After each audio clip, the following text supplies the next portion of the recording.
Hello everyone and welcome back to my channel called In Touch with Cultures. Long time no see, no? So today I'm coming to you with a new video about a book that I enjoyed reading a lot, and it is a book about travels, about adventures, and about the real people. This is not a fiction novel, this is a real story, a documentary book. So I hope that you will like this video, and if yes, as always, I ask you to subscribe and also to comment and share your opinion in the comment section below. So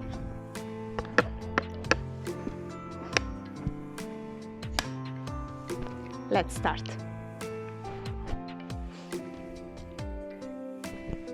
The book that we are going to discuss today a little bit, I will give you a small summary, and I will also tell you a little bit about the author.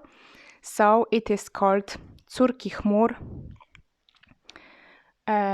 o kobietach z Sahary Zachodniej Lena Khalid.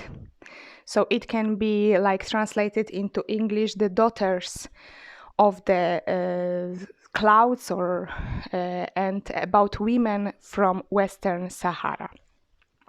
And it was written by Lena Khalid. Who is Lena Khalid? It is a Polish lady who was having this experience of 2 years spent on Western Sahara. This is a Polish woman who was also converted to Islam and who has a lot of knowledge about this religion. She was also studying it, and sometimes she is invited to the podcasts. Like, for example, I was listening to the podcast with her on Spotify. It was one of the episodes of Drogowskazy, where she was sharing her experience in Western Sahara, and also was telling about Islam and how she is viewed in Poland, because now living between two countries, like part of the year she spends in Poland, in Warsaw, and the other part she spends there. So she is spreading the information about the religion itself, about the philosophy of life, about the way of life of Muslim women, Muslim community, and of the women called Sahrawi. Sahrawi, it is like the name of the tribe, which can be translated someone that comes from the desert. And we have 9 stories that are told by 9 women. And, for example, I will of course not give you all of the spoilers, but at the end also of the book you have the photos with these women, and of course some of them are of Sahrawi women, how they are living under an occupation, and how they are fighting for their rights, what they are also doing for the society, for their community, because we have to say that life there is not like we know from our European perspective. It's not like life in as individuals, but always they have to take a look at a community and what they can provide for this community, how they can help. Yes, so at the end we have their photos, we have their way of life, their clothes, traditional way of making tea, life in the desert. So this is at the end. But before, what was even more interesting to me was a dictionary that was written in modern standard Arabic, but also in the dialect called Hassaniya. That is the dialect typical from Sahrawi. I try to learn some of the Arabic words and expressions, so some of them, especially these religious one, are common both in Arabic and in this dialect. But there are also other very interesting translations, also explanations that Lena Khalid is giving. Like, for example, in one of the chapters, she's talking about lebluch. Lebluch, it is a common practice that consists on forcing small girls and also teenagers to eat a lot, to eat big portions. First, they are fed by their mothers with a lot of milk. They are breastfeeded, and after they are forced to eat really huge amounts of food because this practice that comes from Mauritania.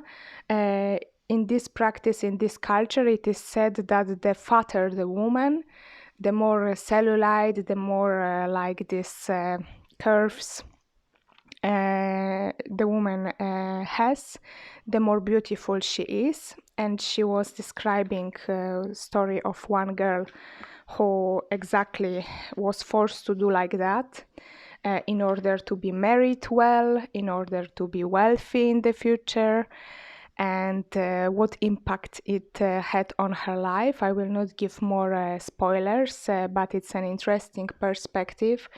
We think that in European, in Western culture, that beauty is all about being fit and slim, but not in every culture it's the same. There, being fat is a sign of fertility, of a good health. So completely the opposite. Another story, it's the story about Salka, the woman who had 5 husbands. And I was shocked because I know that although in Islam the divorce of course can take place and it's not like a long procedure. Sometimes it's enough to say 3 times I divorce you, I divorce you, I divorce you, and then the divorce is accepted. But I was still thinking that the women after the divorce, they will have some kind of stigma on them, but it's not the case in Sahrawi culture, because these women, they are in fact more respected than the women who were single. Because if you are single, if you are not married, especially at a certain age, and I must admit that I was shocked when I was reading the descriptions about ladies who were like 12 or 11, even before having their first period, they were already married, and they completely didn't were not prepared. They didn't know what is going on with their body, with their physiognomy. When they got their first period, they were thinking that maybe they are dying. The same thing was when they got pregnant. I was reading one of the descriptions, and I was shocked that none of the women, mother or grandmother or aunt or whoever, nobody explained to them what will happen during pregnancy and after. So they were living completely out of touch with their body. And when the whole process of giving birth began, this is when the young lady was discovering what is really going on. And then when she was pregnant once again, she already had this experience, but for me it could be like traumatic to completely be unconscious of what is going on with my body, why it is growing, how it is growing, what is going on a hormonal level, etc. So these women, maybe they accepted this as maktub, as destiny, as is something that they have to endure and survive. And also these women, they are very strong. Sometimes they are honestly giving birth alone or only with help of other women. They are not making a big deal out of that, and this is something to admire, but this is also something like to compare with our Western society. So this Salka, she had like 5 husbands, and she was in fact more respected by the society because she was desired so many times. And of course, in this culture, love is not the only component and ingredient that is needed.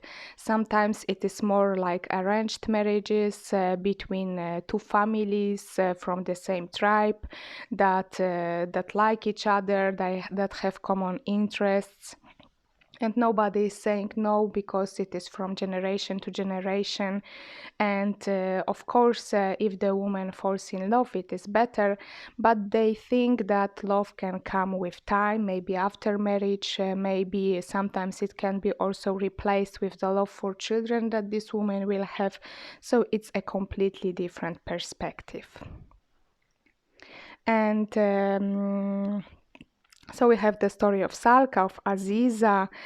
We have the story also of the women who, instead of having this traditional role of a mother, of a wife, they preferred to have education, for example, to study in Morocco, like in Agadir, or to have a better job. They moved abroad.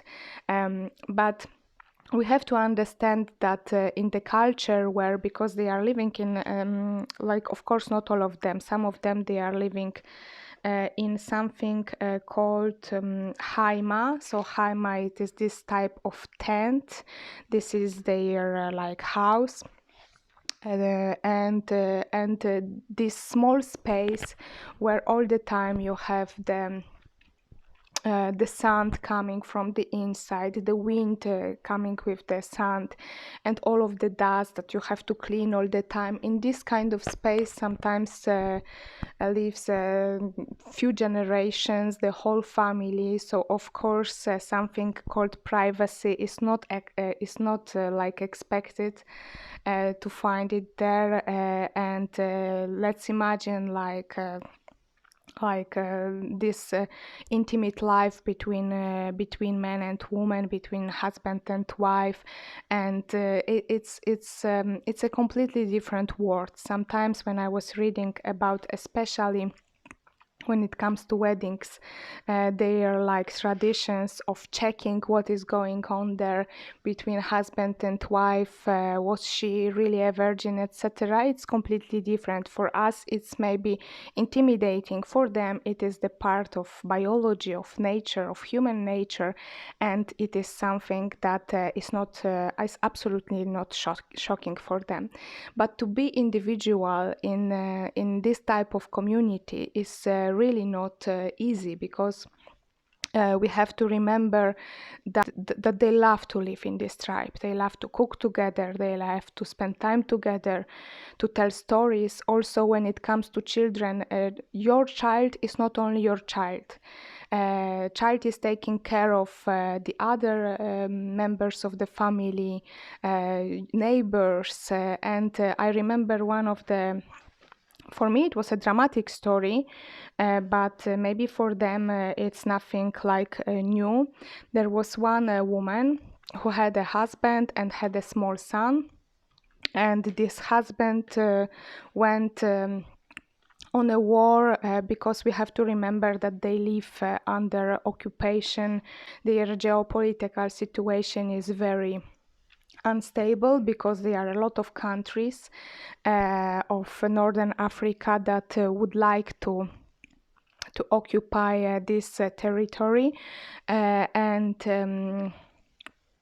they are fighting between each other. So this husband, he went to fight, and unfortunately he was killed, he died. And the mother-in-law, so the mother of this guy, asked her daughter-in-law to give her the youngest son because she was in pain. It was for her a physical pain, a mental, a psychological pain of losing her own son. So she wanted to somehow replace it by her grandson.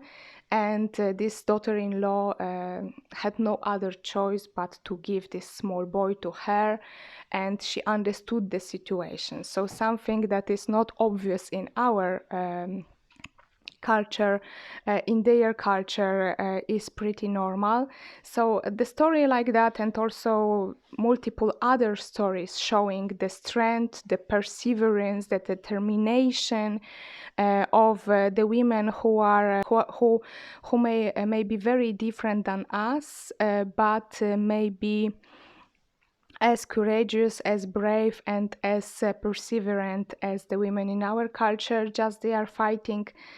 They are fighting for love, they are fighting for their family, they are fighting for their rights, for also the right to work, etc.